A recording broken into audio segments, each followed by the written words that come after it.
സദസ്സിലിരിക്കുന്ന പ്രധാന വ്യക്തിത്വങ്ങളെ, സിസ്റ്റേഴ്സ്, മാതാപിതാക്കളെ, പ്രിയ കൂട്ടുകാരെ,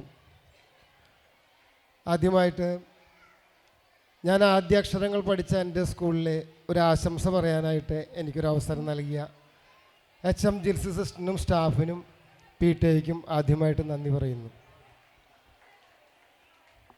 CKC സ്കൂളിൻ്റെ വാർഷികം എന്ന് പറഞ്ഞാൽ ഞങ്ങൾക്ക് എന്നൊരു ഉത്സവമാണ്, ചെറുപ്പത്തിലായാലും ഇപ്പോഴായാലും. ആ ഉത്സവത്തിൽ നിങ്ങളുടെ കൂടെ ഞങ്ങൾ പങ്കെടുക്കുകയാണ്. പ്രത്യേകിച്ച് ഈ പ്ലാറ്റിനം ജൂബിലി ആഘോഷിക്കുന്ന ഈ വേളയിൽ സ്കൂളിനും എല്ലാവിധ ആശംസകൾ നേരുന്നതോടൊപ്പം ഇന്നത്തെ ഈ പ്രോഗ്രാമുകൾ കാണുവാനും മക്കളുടെ പ്രോഗ്രാമുകൾ ആസ്വദിക്കാനും എത്തിയ മാതാപിതാക്കൾക്കും കുട്ടികൾക്കും എല്ലാവർക്കും ആശംസകൾ അറിയിച്ചുകൊണ്ട് നിർത്തുന്നു. നന്ദി.